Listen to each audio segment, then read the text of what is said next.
Hi, everybody. I'm Jeff Webb, and I'm the man of the hour. This brings back memories from 2 years ago when we first met in New York City. Do you remember that? I do. I was doing a little media tour there and had the good fortune to meet with you and be interviewed. We had a good time. So I'm glad we can follow up here. Gosh, that was like almost 2.5 years ago. Really, that was in Bold Yeah, TV's studio when we were doing stuff in that's person with everybody. that's right. That's right. Isn't that Tell you crazy? that with the pandemic year, just God, everything seems to have accelerated so fast. It seems like Yeah. it wasn't that long ago, actually. But you're right. Over 2 years. Yep. And then it's almost like the past year wasn't even in existence. Exactly. Um, you know what, Jeff Webb? Let's get into what I think is the most relatable interview to date. We were both cheerleaders. I told you this when we first met. This was 2 years ago. You came to New York City. I was a cheerleader in high school. I was a cheerleader in competitive all-star travel, and then in college as well. But that I want to talk about all of that. And then Jeff will get into, what it's like to build a business. I want to get into more about Sure. your life and then your exciting new book. But when it comes down to cheerleading, I guess, can you give us an idea as to how it entered your life before you then were able to build Varsity Spirit and this entire cheerleading empire a little later down the road? Yeah, sure. I was actually a cheerleader my senior year in high school as well. And in those days, we had kind of what you would term now, I think, kind of a college team. It was 50% men, 50% women, and we actually did some basic lifts and things like that. It was mostly a leadership activity then. And then I went to the University of Oklahoma to go to college and a cheerleader there. And during the summers, worked for a company called National Cheerleaders Association that did camps all over the country. And I was an instructor for that company. When I Mhm. graduated from college, I was a political science major, was about to go to law school and decided, wasn't quite ready for that. I'm sure the legal profession wasn't ready for me either. Yeah. And they're much better off, frankly, by the fact that I didn't go into it. But I'd kind of come up with an idea about taking cheerleading, kind of the traditional form of cheerleading, and what I call modernizing it, and that was like adding athleticism and giving it an entertainment component. And so, with a few friends who were college cheerleaders, we sat down and came up with a curriculum, and we helped develop and formalize techniques to help teams learn how to do partner stunts and pyramids and things that would give them a completely different look. And Mm. then we decided to set up a series of camps where they could actually come in and learn kind of this new concept of cheerleading, and raised a little money from family and friends, and started a company to train college and high school cheerleaders. For you to say all of that, I remember experiencing all of it because whenever, there's a difference in cheerleading. I think most people don't know. For people who are listening right now, to quickly educate you, I guess, on cheerleading, Jeff, correct me if I'm wrong, but there is sideline cheerleading, then you have competitive, and then competitive in college as well. So there's like several different tiers of what cheerleaders can experience throughout their career, both male and female, because like co-ed teams, for example, with both males and females, I like, at least from my experiences, tend to get more elite with the stunting and the mixed routines and stuff. But I remember experiencing all of that even at competitions. Yeah. Everybody had a varsity uniform on, or things were represented and sponsored by varsity, or housed by varsity. And then you look at like high school cheerleaders, it's the same thing. Uniforms and attire and shoes, everything was built around this varsity brand. And so I was like, gosh. And we talked about this 2 years ago too. We were talking about other things as well, but mainly with what you were able to build around it. Before we get to the empire of varsity, I wanted to talk to you about cheerleading just being a part of your DNA after so many years too. I constantly tell people with like an enthusiastic personality, you can get through anything, right? Or an optimistic It personality. helps. You're right. Yeah. But did you ever find that being a cheerleader back then, and having cheerleading be a part of your life all of these years, it kind of played into your personality as well, and kind of how you dealt with the world? Because I would say it did for me.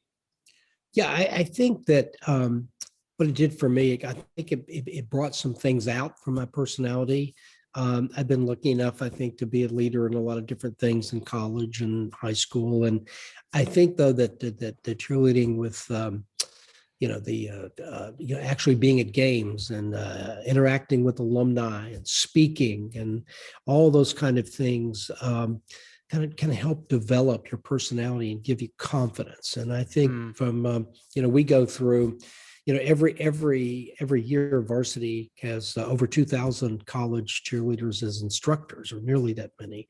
yeah. And so over the years, you can imagine the number of people that I've been fortunate enough to work with and train, and I hear from them every year. People that maybe they've been gone for 10 years and they're out in a different career, and I get letters from people saying, when I was going through instructing and working for UCA and Mm, varsity and cheering in college, I didn't realize how it was going to affect my life and the advantages it was going to give me in confidence and in being able to deal with people and communicate. So I think it's been like that for a long time. And I think those same advantages continue today for those young people who are involved.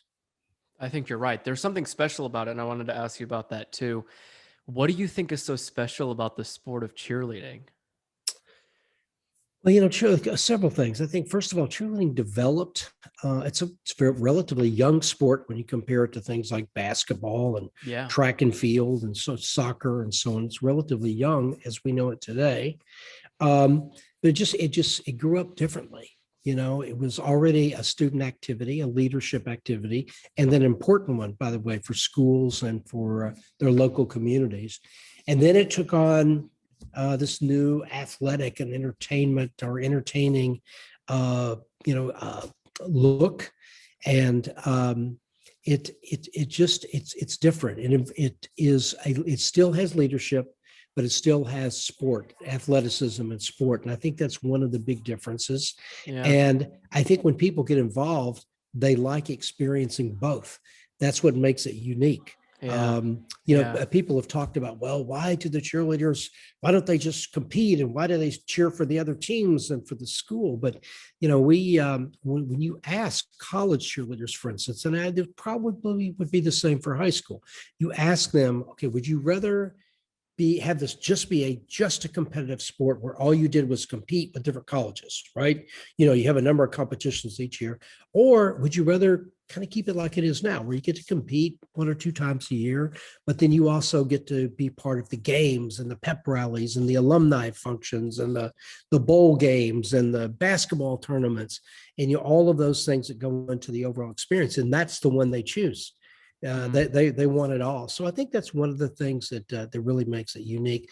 The other thing is, compared to other sports, it skews very young. I mean, it's really mostly a youth sport when you think about it. There aren't very many 45-year-old cheerleaders. I remember you saying that. When you get to college, that's pretty much it. Yeah. Professional cheerleaders for like NFL and NBA, that's kind of a different gig. It's really more dance team, but kind of Yeah. cheerleading as we know it. When by the time you get out of college, that's pretty much it. That's it. Why do you think it ends after college? Do you think it's the acrobatics and the stunting and all that it does to your body? I've heard both sides. I've heard some people say, my body's worn out. I'm done with this shit. And then I've heard some other people, Jeff, are like, well, after college, there's just not too much more that cheerleading can become aside from like a Dallas Cowboys cheerleader, for Yeah, example. yeah, that's right. And again, More that's a dance. different sort of activity. Yeah, it's a great question. I think the fact that you're right, that it is very demanding physically, and the amount of practice it takes, and you can't just go if you're a golfer. You can play your entire life, I guess, but you can go out and practice golfing on your own when you're not playing a game. You can go to the Right. driving range. You can play a round of golf by yourself. Hmm. With cheerleading, maybe you can practice a little bit on your skills, but mostly it has to be with the entire team. So it's hard to get that team together for a number of practices every week. And especially as kids get out of college and they've got jobs, and they just the amount of time that is required, I think, is a limiting factor. Yeah. Oh, I feel that wholeheartedly because I think of the teams that I was on and the people you get to meet, the teams and student bodies you get to support the whole time. But I guess you can look at like semester or year by year. every group and conglomerate of who you're cheering for is going to be different or cheering with. And so True. because it looks different all the time, eventually there's no there's no team there when you're done. You know, so I got to ask the controversial question, which is whether or not cheerleading is a sport. Because listen, I think anybody listening right now, it's we've all heard it. And I think when I was in high school and college actually doing the sport, people were more understanding of how it was becoming more and more of a sport and an Sure. athletic sport because of what we were doing. We were throwing our bodies in the air and catching people and tumbling across the fields and stuff. But at what point do you think it became less of an activity and more of a sport? Do you think it was Yeah. the competitions? And then are people now still challenging whether or not cheerleading is a sport in your world? Well, this is it's an issue that frankly got me in trouble a couple of times during my I'd career because, say. well, it's complicated. We actually started an international sports federation for cheerleading called the International Cheer Union a number of years ago, as we were deciding to actually expand cheerleading from being this kind of Americana sort of phenomenon to being, global. Mm, And one of the things we found out was that sport is defined in different ways around the world and in different entities. For instance, when you look at the Olympic sports, if you will, or you look at the international organizations of sports, it can be something. All it has to be is just something that is competitive and physical. That's pretty much mm, it, right? In this country, where we kind of got people got confused, it had to do with Title IX, which of course is part of the kind of the Civil Rights Act, and people know it today really mostly for it's beyond just sports, but most people relate Title IX when they hear it mm. to equality between men's sports and women's sports and their funding, especially on college campuses, right? Yeah, Title IX, frankly, is what gave us so many women's sports, organized sports in college, and so many women have benefited from it since it was passed. sure. But for Title IX, it's very spiff, and it came into being really when people were talking about cheerleading in college. Is it a sport or is it not? And there was an actual court case where one of the colleges in the Northeast had taken their cheerleading team and decided because they were funding it in their athletic department, they would get credit for that on Title IX by calling it a sport. And then they disbanded the volleyball team, which was a bad scene. Huh. Nobody wants to get sport status at the expense of another sport. All sports need to work together, especially those that involve a considerable number of women, I think. Yeah. But for Title IX, there's a high bar, and that bar was created because the people who are really involved in growing and developing women's sports wanted to make sure that you couldn't just do something symbolically, that you couldn't make something that really wasn't a sport, wasn't competitive, wasn't active, and make it a sport and count that, and thereby deny women the chance to really have a true sport. So they started looking at cheerleading, and one of the factors that has to be considered for an official Title IX sport recognition is the main purpose has to be competition. The great preponderance of time spent in the sport had to be competition. But when you look at traditional college cheerleading, like at the University of Tennessee, where you were a cheerleader, think about the time that you spent actually in competition. In the whole scheme of things, it wasn't that much. I mean, if you count training, yes, that's fine, but you only competed once or twice a year. Exactly. Mm-hmm. So therefore, for Title IX purposes, it was determined that it wasn't a sport, that it was more of it's athletic. There's no doubt about it. Sure. Now, if you look at the international, if you look at national teams, if you look at a new discipline called stunt, where it's strictly about competition, even all-star cheerleading, where it's just about the competition, that really is more defined as a sport because the great preponderance of time is spent actually on the competition itself. So, for us, it was never about the definition. It was always really about what can we do to make it possible for more kids to participate.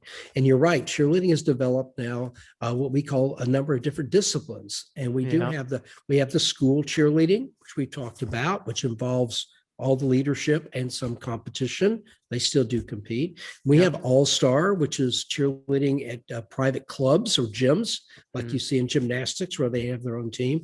We have stunt, which was actually created to be compliant with Title IX, where you take cheerleading skills and then you have different kind of periods of time with different skills that the two teams compete against each other with an audience. It's a lot of fun to watch. And then you have kind of the international brand of cheerleading as well, which is kind of a combination. So we're happy that the divisions or the different disciplines, if you will, can work together and support each other. We want there to be as many places as possible. We always said we want cheerleading to be ubiquitous, globally. And I always ask people, what's the most popular sport in the world? Well, it's soccer. It's because it's easy to play with a 11 aside, with 2 aside. You can play it in the street. You can play it on the field. We want cheerleading to be like that. We want there to be a place for everybody because we believe in it and what it does for young people. I love that. I don't think soccer or cheerleading are that easy. No, I wish that it could be easy to play, easy to find a way to play. I guess hard to compete in if you think about it. I just remember I never picked up soccer for the reason that it was just too much running and it's too much juggling with the ball. And then if you look at cheerleading, when I started competing, it was with Top Gun, Tennessee, in East Tennessee. And I just remember I was like, oh my God, this is what people do you have to do how many backflips? You got to throw how many people in the air in under 2.5 minutes? Yeah. Gosh, but you're right. Something interesting you bring up is the leadership component. I never looked at cheerleaders as leaders, but the word is in there. So why not? I didn't even think about that for a minute. Yeah. Do you think that's where the word had come from? Like cheerleader, because they were leaders of the crowd and of the school and of the community? Oh yeah. When cheerleading started back in the 1890s, it was just spontaneously at a University of Minnesota football game. A guy gets out and starts leading the crowd, and organized chants has an effect on the game. And voila, why not have 2 people doing that? Why not have 5 people doing that? And so as it grew and became more popular, that concept of the role of the cheerleader being there to unite the crowd and to lead the crowd to help win the victory of what's happening on the field or the court. Oh yeah. That was a critical part of making it popular and giving it status and substance. And then, through the years, we've just added on to that. So it's important for people in all of the different disciplines in cheer to understand kind of the history and the heritage and celebrate that. And to the extent that it progresses and we try new things, go in different directions, but at the core, that's how it started. That's where it developed. And it should still be an important part. The leadership part is still important. I love that, Jeff. Masculinity. This is another one. So we listen, cheerleading, like you said, it's dependent on what type of cheerleading you're looking at as to whether or not Title IX confirms it to be a sport or not. I was a competitive cheerleader, so I'd say that was a sport. But I remember all of us saying All-Star was so much more of a sport than sideline. So it makes sense on that front. But I wouldn't say this is a controversial topic, but it's something that's often discussed, especially since I was a guy that was a cheerleader. And yourself, even it's something we would often hear in the crowds. People would often talk about, and listen, behind closed doors or not, people were always curious, especially I believe probably between the 90s and early 2000s, it became more and more popular. But by the time I was cheerleading in 2010 and beyond, I was the only male cheerleader or guy that was cheering at my high school in Japan. Well, I mean, it was also Japan. But then when I came to the United States, same thing, only male on the team. So when you look at your time as a cheerleader to maybe when my time as a cheerleader was, do you think there were unnecessary stereotypes against guys that were cheerleading, and why do you think that was? And looking at today, where are your thoughts on how people should perceive a guy that is cheerleading, for example? Look, if you look at many of these college teams today, where you've got these co-ed teams, I mean, go to some of these big schools, and what you find out is, most of these guys in high school were football players or Yeah. baseball players or wrestlers like I was. And this is just kind of an extension of their being an athlete, if you will. It's just something that they picked up and they chosen to apply themselves like that. So people can form their own opinions. The thing about cheerleading is, as I said, we want to make it possible. We have always wanted to make it possible for as many people to participate as we can, because we Sure. believe in what it does for the community, what it does for the school, the gym, and for the individuals themselves. So we want it to be a big tent. And so anybody, really, to be honest, that really wants to do it and is willing to be committed to do it, there's a place for them. I love that. I would always remember people, in college, it was definitely more of a celebrity highlight. Oh, you're a University of Tennessee cheerleader. That's so Yeah. cool. That was But big, right? yeah, but like you and I are more, I wouldn't, yeah, I use the term fun size, but we're definitely shorter than like most of the guys we probably cheered with, right? Two men of average height, Of right? average height. And so then we're just going to Yeah. say all the other guys on the team were just big guys, but they were Yeah. all former football players, or they Yeah. loved, they were former wrestlers, like you'd said. And it was another Yeah. version of them carrying on their strength, which was cool. Because then you tie in the acrobatics, and like someone as small as me or even you could do more backflips, for example, because we're shorter. So like Yeah. anybody You get could to do do the it all. sport. That's right. Right? Yeah, exactly. Exactly. Oh gosh, I think the sport is so intense. And I keep thinking about that because I remember, if I remember correctly enough, at least, do you think there was a time where people started looking at cheerleading when the guys would start throwing girls in the air, or people that were doing pyramids because they had more guys on the team, that it then kind of revolutionized how people looked at it? Does that make sense in terms of, Yeah. throw, like you look at baskets and pyramids and just one dude tossing one woman in the air and catching her on one foot, or even Right. sometimes she does a backflip and he catches Yeah. her on one hand. Like Yeah. it's One gotten hand. crazy what people are doing. It's absolutely amazing. And the amount of skill. I mean, it's this really, and this is one of the really unique things about cheerleading, especially co-ed cheerleading. Think of the trust that's required. I mean, these people are in the air and they're doing acrobatic things, and they're trusting that they're going to be caught and they're going to be held. And that's a big responsibility when you're the base, when you're the person doing the tossing and the catching, right? Yeah. So that's it's another one of the unique things about cheerleading. But there's no doubt, as when we started adding all of the stunts, that it began to attract more guys. And but what's amazing now too, as you can see, done the right way, while there is a certain amount of strength involved, there's also skill, and there's balance. And there's just kind of knowledge of how to do these stunts, and there's muscle memory that, a lot of the girls can do exactly the same thing. It's pretty amazing.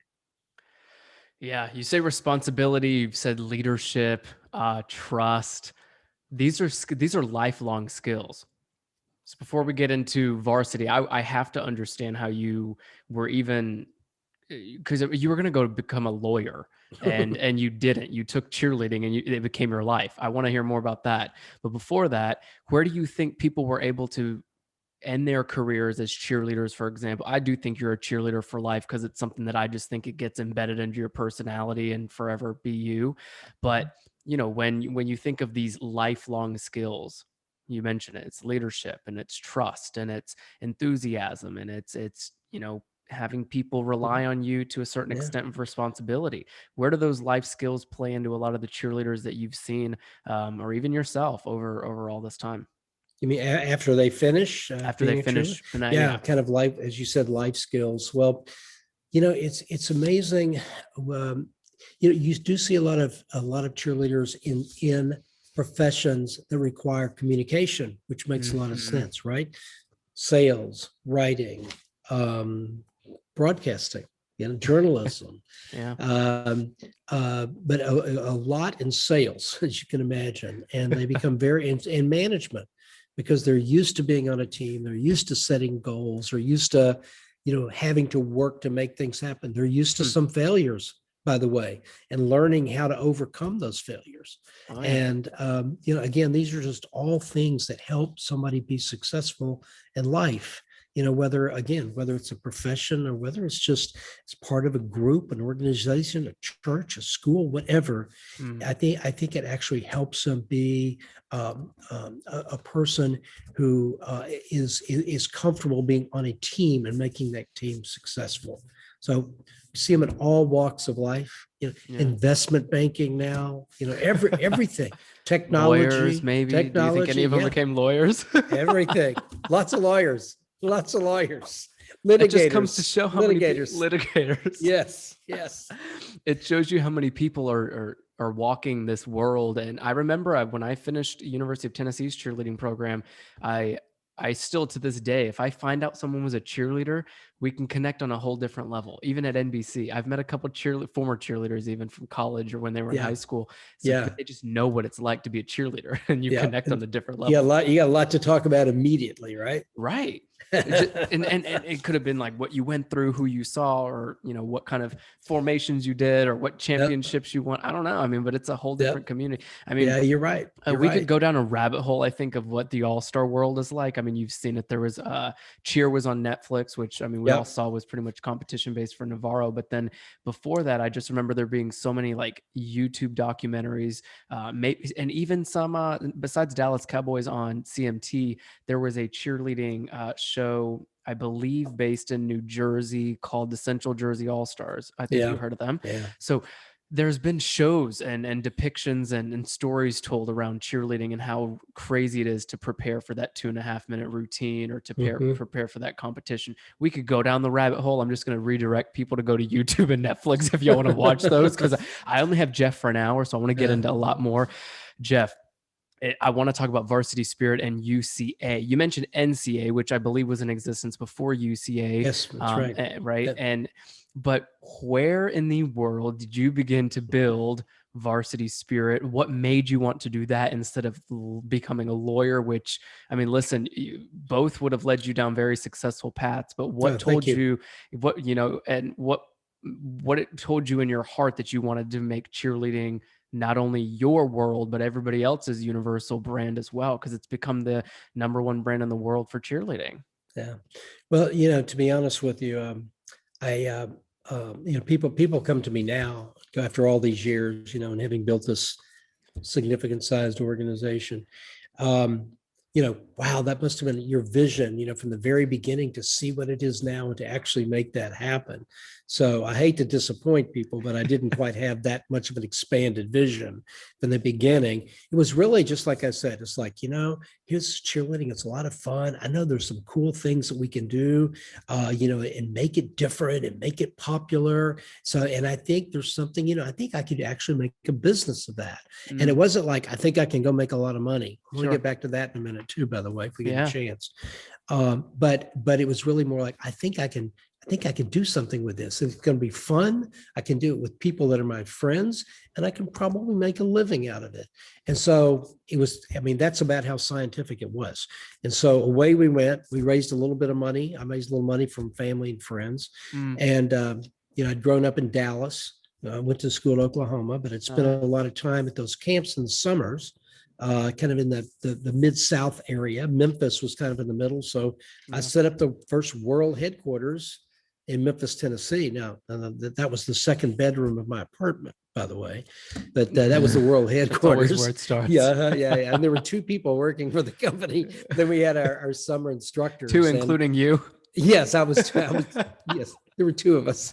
And so, but we had the college instructors college cheerleaders that I had identified, and we had trained them. And so we would do these little clinics, the promotional clinics during the year.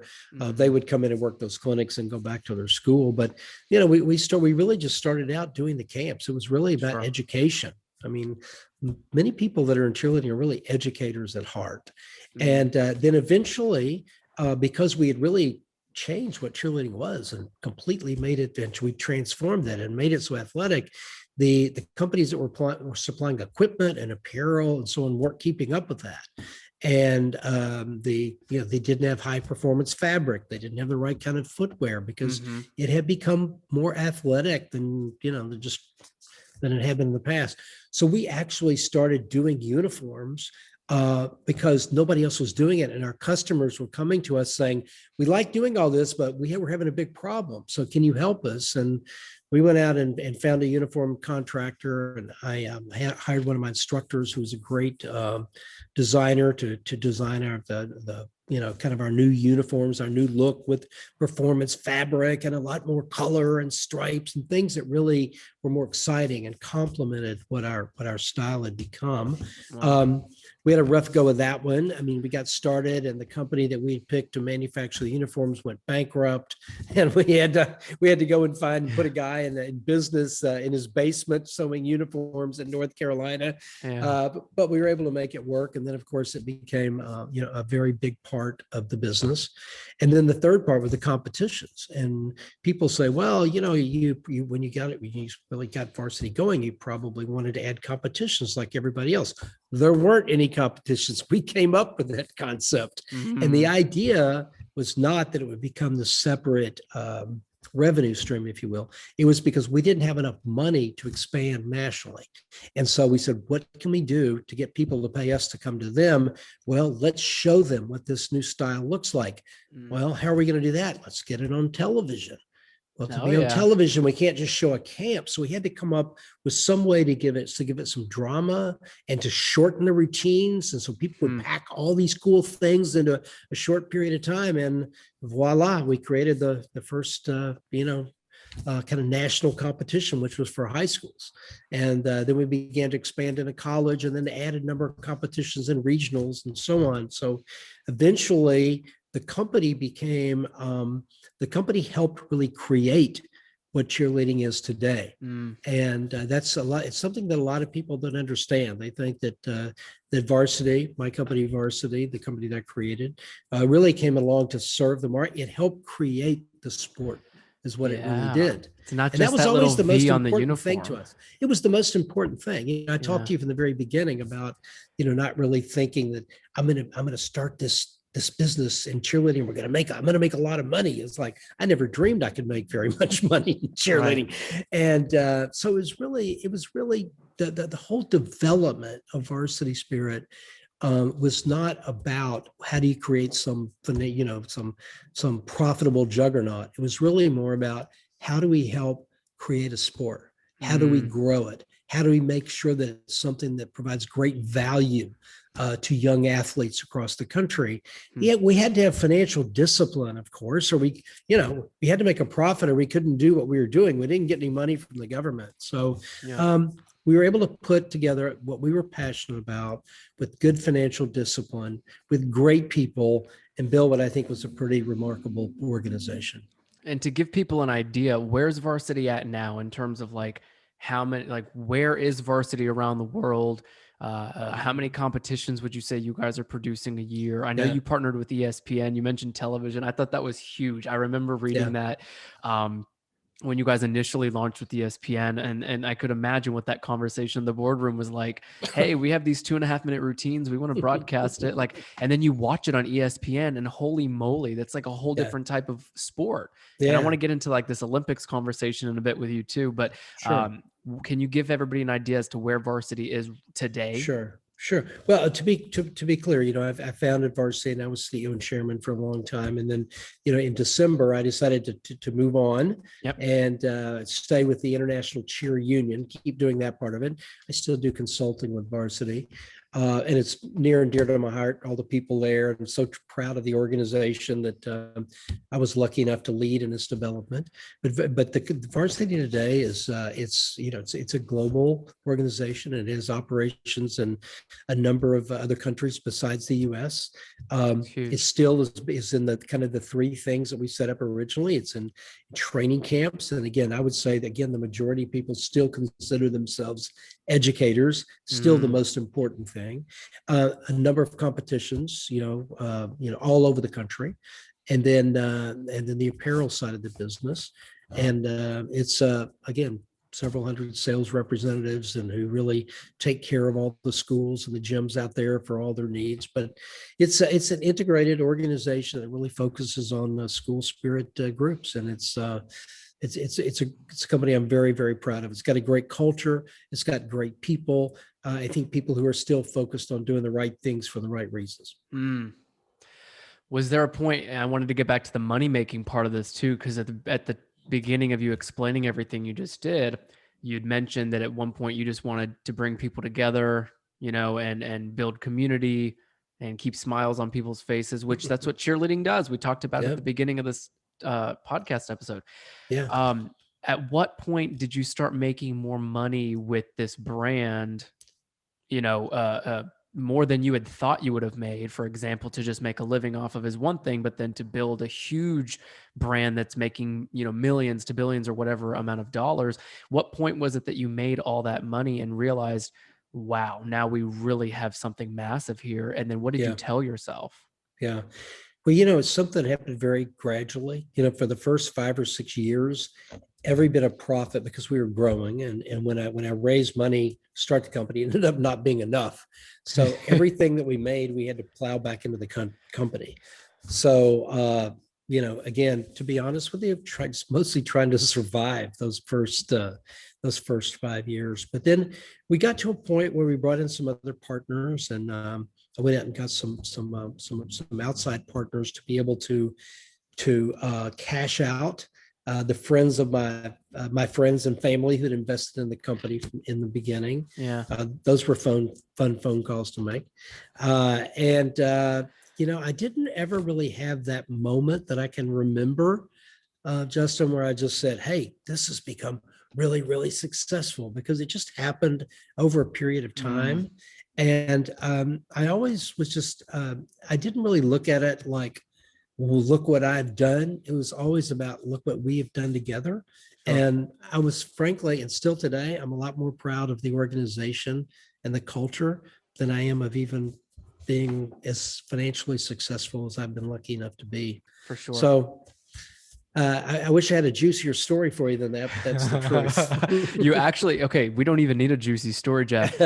Jeff's juicy story, we'll lead with that one. But Okay. you bring up another really interesting point, which is how, instead of a peaked success, like in most industries, like artists, one hit wonders, right? Your one song gets 10 billion listens on Spotify, you Yep. become an A-lister. Like, it's such a different world when you're an entrepreneur. I've heard this from you, and I've heard this from several other people. Gradual success is almost where it's at in order to build something massive like Varsity Spirit, would you say? Yeah, I mean, that's been my experience. And, I speak to a lot of young entrepreneurs, and I think it's a word, frankly, it's become overused. I mean, anybody's got a company calls themselves an entrepreneur. I mean, when we really look at it, I think it's, kind of an experienced entrepreneur is someone who is able to build and sustain something or some things over a longer period of time, and to maybe Yeah. take something and bolt other opportunities onto it to create something special. But I think you always have to take, and this is something that I think I helped instill in the leadership at Varsity, and the people who work there for a long time. It's always looking at the long term. Okay, now you don't ignore the short term. Sure. You have to be successful. You have to invest. You have to do things, but always saying, where are we going? What are we about? What are we trying to do? And just keep going in that direction. Believe me, there are going to be ups and downs. Over a longer period of time, I could tell you some stories where, my whole life passed in front of me. And I thought that everything I'd done was going to be gone a number Yeah. of different times. And, those are the moments that really, I think, define who we are. And it defines a true entrepreneur.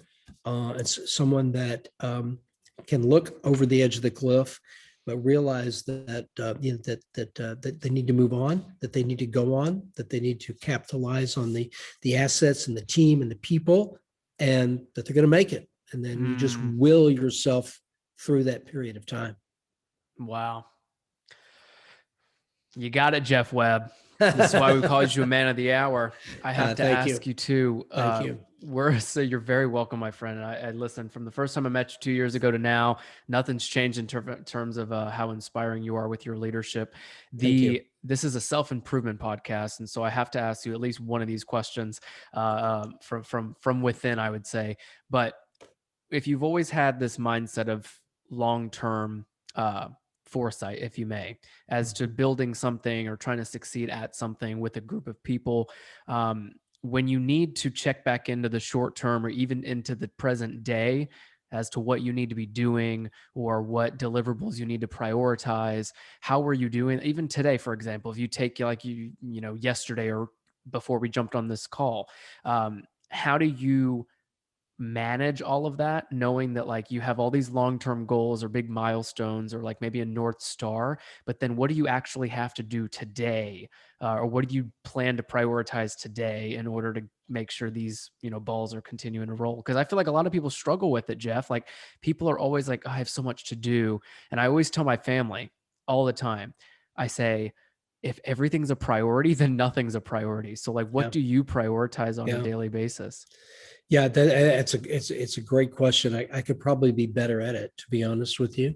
But as I said earlier, it's like to me, it's always keeping your eye on where are you going.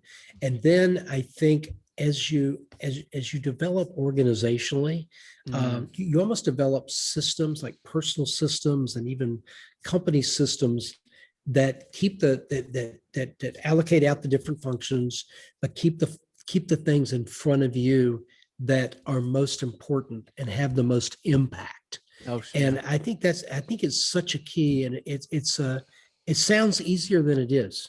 And a lot of it has to do, I think, from a leadership standpoint, is figuring out what you do best. As starting the company, I've done almost everything. I mean, I've run camps, I've instructed a camp. I did that until just a couple of years ago. Frankly, I kept doing that to some extent. Yeah. But I've been on the set when we do photography for uniforms. I've rolled up the mats at a competition. I mean, you do everything. But as you grow and expand, having done everything helps you because you know how it's done, and also people see you're not afraid to get your hands dirty. Mm. But then you begin to be able to put people in certain positions so that those things don't really require your attention and your input can be done, and they can be done well. But it Sure. puts you in a position where those things that kind of rise to the top, that really require kind of a senior, I don't mean by age necessarily, that too, by the way, but kind of a senior responsibility focus. And that's what I try to do. I try to find the areas where I can add the most value. Mm. Certainly. You know who else adds a lot of value? I think the people that you have to work with. You've said this a couple of times already, but it was more about the team and Right. succeeding, right? And the team being able to Absolutely. build this Varsity Spirit franchise and brand, really. But then also like the teams that you were previously on. It's always been about team building and relationships in your world, I feel like. So Yeah. can you talk to us a little bit about how relationships played, like I guess building and maintaining relationships have actually played in a huge success for you over like from a business standpoint and a personal Absolutely. standpoint? Absolutely. And I've been very fortunate, very blessed, frankly, to have incredible people kind of buy into what I've been trying to do and what my vision is. Kind of, as we say, kind of hook their star to where I was going, and make huge contributions. I couldn't have done it without them. Yeah. And for me, it was always about our doing it together. And as you develop a culture, I mean, to have a long-term successful organization, I mean, let's say decades, culture is absolutely important. Culture is another word that is overused in this day and age. People think you can Hmm. say, here is our culture. 1, 2, 3, 4, 5, 6. If everybody just does that, that's our culture. No, your culture is who you are in your gut and what you share with the people in your organization and how you take that and use it to do something great. Right. Mm. That's kind of the root of a successful culture. And what we were able to do early on, I think, is because we were all young. I was the oldest one in the company at 24. I mean, everybody else was Stop. 18, 19, 20 years old. We were all friends. Yeah, We were friends, and we it's a worked great together, thing. we played together, we supported each other, and it was kind of an egalitarian feel. Yes, we had people who were in charge of certain things, but everybody pitched in. And the one thing that I was always aware of is that every single job that's done in an organization is important, and it's important for the leader to recognize that, and that to understand that without those people, you're nothing. You're nothing. So look for those things. Appreciate what people are doing. Respect every single person and what they do and the Mhm. value they bring to the enterprise. And I think that's really what I tried to do, and develop those relationships. And it was amazing to watch people who started with me when they were college cheerleaders go on to become vice presidents in the company, and into broadcasting of our competitions and running our uniform division, to have that kind of growth within the company. But Mm. you have to put them in a position where they can be successful. You have to help them along, but you really have to respect and appreciate them. Everybody has an opinion. When I'm in a competition, if I've got someone who their job is to take a team from the warm-up gym to the mat, if they say to me, this could go better if I did this, I'm listening to that. Right. Mm. And I always try to take time to thank everybody for what they're doing, and then to let them know that we're only as good as the team is. I love that. Every inch of that, especially what you said about culture. It's true. People can say all they want what they think their company culture is, but if, I see a lot of times a company could say that and then the employees looking at each other like, I don't feel like that's Yeah. actually true, Yeah. because you want It's people a to come as mission they are. statement. It's posted up on the wall. Here's but the walk doesn't is not consistent with the talk. And Yeah. you can only do that for so long. I mean, maybe you can put something up there to aspire to it, or to inspire your employees to be like that. But unless the leader is truly like that, and is respectful of everybody, and is generous with everybody, then you don't have the kind of culture that really builds a successful enterprise over time. Over time being the key phrase. Mm. You were 24, you said, as the oldest, quote unquote, Yeah. of the group at the time. What Yeah. was that like, leading at such a young age? Like, I'm 24, I just turned 25, and I can give you my opinions all I want, but I feel like for you, you were building something massive, and to like lead a team and to try to keep everybody else excited about varsity, invested emotionally and with all of their efforts into something that was pretty much your idea to begin with, but to do that at a young age could have been challenging, I'm assuming. So what was that like? I didn't know any better. I know, It's right? That's like what I figured you would say. it was the only perspective I had, Yep. So but it was again, it was a very interesting time. And as I reflect on it, I tell people, I said, those weren't necessarily the good old days. I mean, it was really hard, and it was competitive, and we were the small company, and it was hard.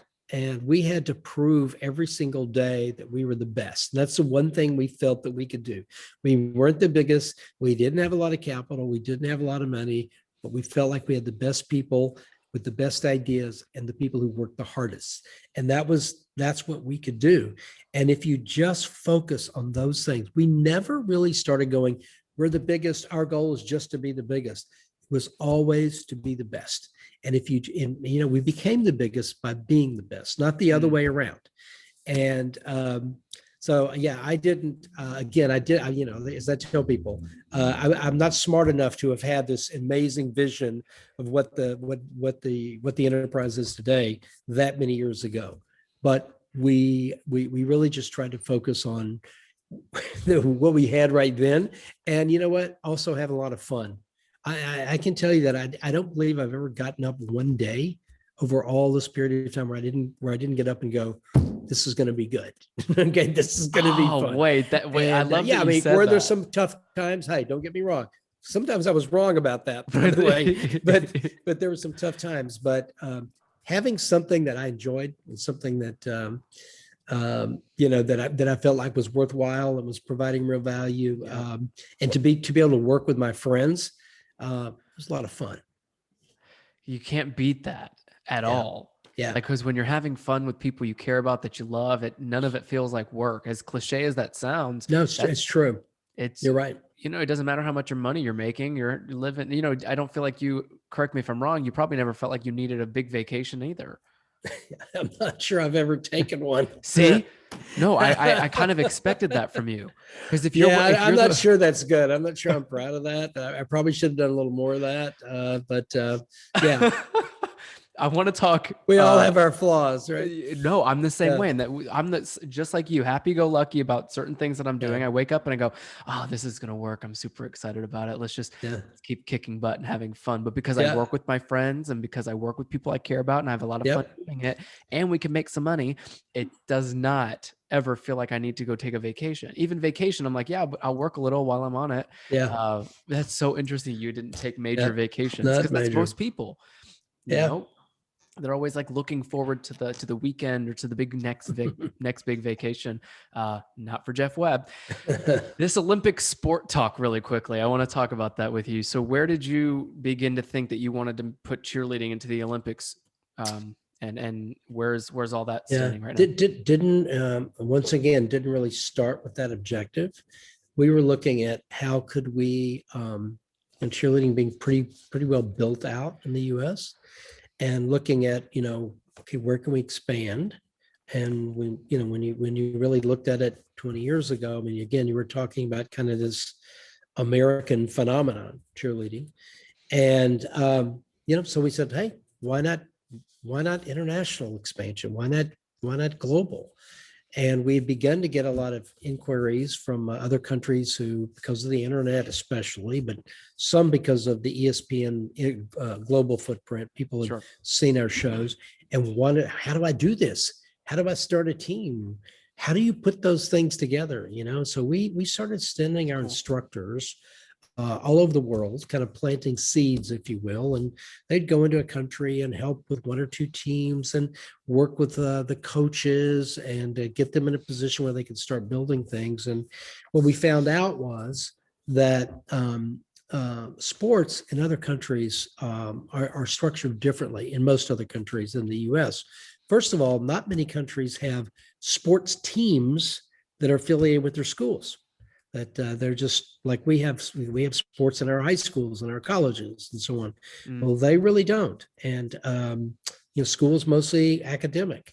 So for sports, they have these private sports clubs that that people belong to, that form teams of different sports and so on. And so it's a different model. And we also found that in many of these countries, some of which are less affluent, frankly, across the board than a country like the U.S., they needed government assistance for facilities and equipment and coaching and education and uniforms and things like that.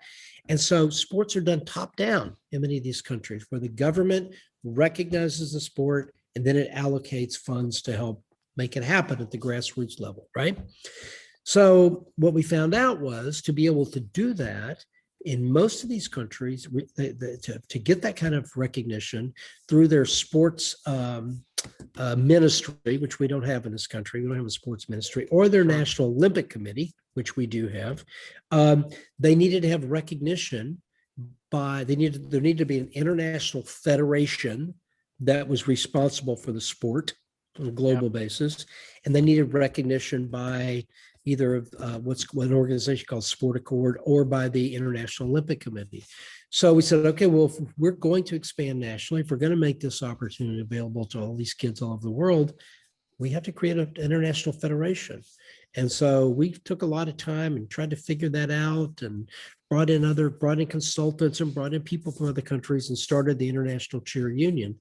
And away we went. Boy, we learned a lot. We were really naive about the international sports politics, but we've been lucky enough to build it out. There are 116 member countries now, if you can believe that, where cheerleading is actually taking place. it's at different levels, across the world. But then we have been, our federation's been recognized. We're a provisional member of the International Olympic Committee. And then, if you want to really finally get to the promised land as a global sport, the big stage is the Olympic Games. So Mm. that's what we'd like to see someday.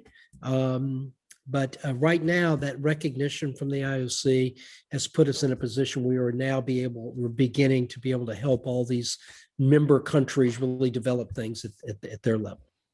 That's cool. You're Yeah. right. That's the biggest stage, the Yeah. Olympic Games. Yeah. I hope it comes to life.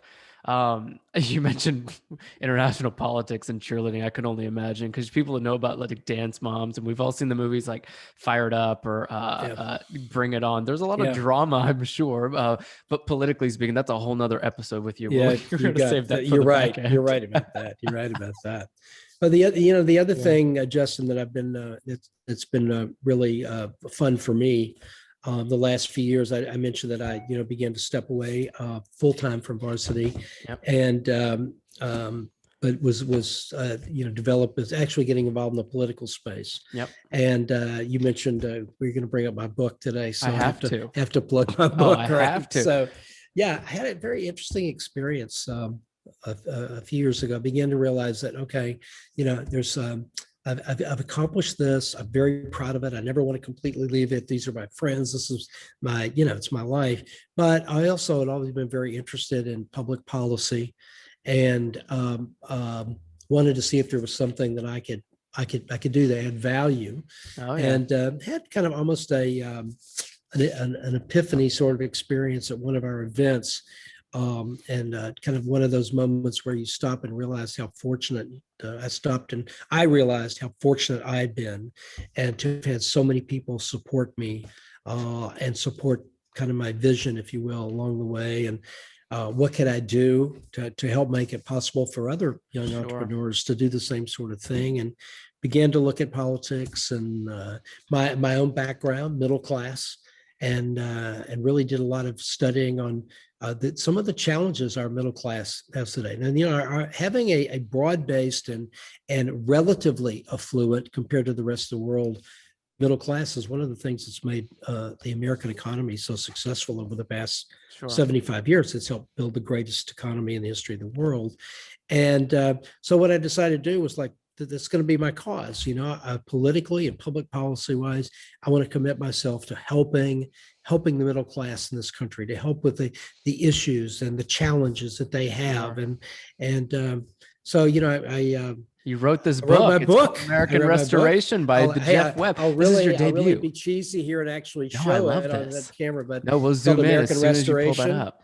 How to Unshackle the Great Middle Class. And, I frankly wrote it during the pandemic. Come on now. You could have done nothing better with the year. That was perfect way of use of time. I've been very fortunate. It's an Amazon bestseller. And, in it, I go through some of the issues that I see today in our country and some of the challenges the middle class faces and the things that should be done to help get us on the right track. So that, and I'm working also as a co-publisher of Human Events with my partner Will Chamberlain, and so it's a multimedia platform to really to help. I think really the issues that are important to the middle class. You're always that's my other life. That's what I was just gonna say. The reason you took a little step back from varsity was because you have more to give. You have so much more to give. And at some point, like you said, there's certain things and epiphanies and life situations, and sometimes they're presented to you. Sometimes you have to make the decisions for yourself, but it's like, you're one person, and if I was at your level and, your wise age, it's almost like you just think it to yourself, like, you have the rest of your life ahead of you. You want to go give more to the world. And if writing a book and starting this new media brand is going to help build that for you and Will both, then that's where it'll go. That's exciting. Well, thank you. We're working real hard at it and getting a lot of traction, and we'll see where it goes. I'm so excited, Jeff Webb. If you didn't come by this podcast, I probably would have cried. Like I said at the top of the show, you had to have been one of the more relatable guests because I know your world and you totally understand what it was like for me to go through Yep. the levels of cheerleading that I did, and and you're so well versed in the broadcast world too. So like this was such an incredible conversation with you. All things for your book, American Restoration: How to Unshackle Your Great or the Great Middle Class. Like you said, Right. it's on Amazon. You can buy it pretty much anywhere online now, right? Or is it only available on Amazon? Yep. It's also middleclasswarriors.com. Middleclasswarriors.com. So you see where you're Right. going with this. I think you're going to accomplish so much more, and I'm so excited to even find out Thank you. what all that will come. Thank you. Before I let you go, I do have one final question, and I usually like to leave people with one final question on the podcast, just because I think it's a good way to kind of end things rather than just saying thank you, had a great conversation. But your legacy was built the second when you launched the Varsity brand, even without you knowing. Like you said, you Without might me not have knowing it. had, Yes. Without me right? knowing it. Which is Mhm. crazy to think about, because then it was 4 decades, if I'm not mistaken, a Yeah, little over that's right.